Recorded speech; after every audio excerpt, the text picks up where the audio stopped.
বের হওয়া ধানের শীষগুলো বাতাসে দোল খাচ্ছে। ২০ থেকে ২৫ দিন পর এসব ধান ঘরে তোলার স্বপ্ন দেখা চাষির দুশ্চিন্তা বাড়িয়েছে তীব্র তাপদাহ। চলতি সপ্তাহে বরেন্দ্র জনপদে তাপমাত্রা ৩৫ থেকে ৩৮ সেলসিয়াসের ঘরে ওঠানামা করছে। এর মধ্যে বাড়তি চিন্তা যোগ হয়েছে ৫ থেকে ৬ ঘন্টা লোডশেডিং। স্থানীয় বিদ্যুৎ বিভাগ বলছে জেলায় এই মুহূর্তে ১৮৬ মেগাওয়াট বিদ্যুতের দরকার, কিন্তু সরবরাহ হচ্ছে অর্ধেকেরও কম। ফলে তীব্র লোডশেডিং, অন্যদিকে ব্যবসা গরম। এবার বিলম্বিত চাষাবাদ এবং শেষ সময়ে এই বিপর্যয়ে চাষিরা ফলন ঘরে তোলা নিয়ে রয়েছেন চরম দুশ্চিন্তায়। কারেন্ট না থাকার কারণে পানি দিতে পারতেছে না। ধান গাঁওর এই সময় পানি লাগবে ধানের, আর এই সময় পানি নাই। বিদ্যুৎ নাই, লোডশেডিং, জমি ফেটে যাচ্ছে। বিভিন্ন ধরনের সমস্যার কারণে আমাদের 2 সপ্তাহ ধান পিছিয়ে যাবে। ধানের অন্য কিছু আর দরকার নেই, শুধু পানিরই দরকার।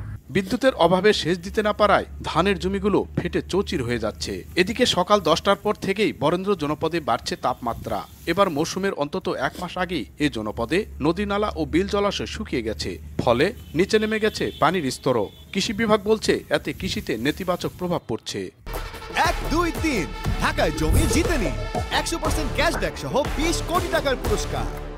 AWD স্থাপন এবং অল্টারনেটিভ ওয়েটিং এবং ড্রাইং পদ্ধতি অবলম্বন করে তারা যেন সেচ কার্যক্রম পরিচালনা করে এবং মিনিমাম সেচের পানি ব্যবহার করে তারা ফসল উৎপাদন করে।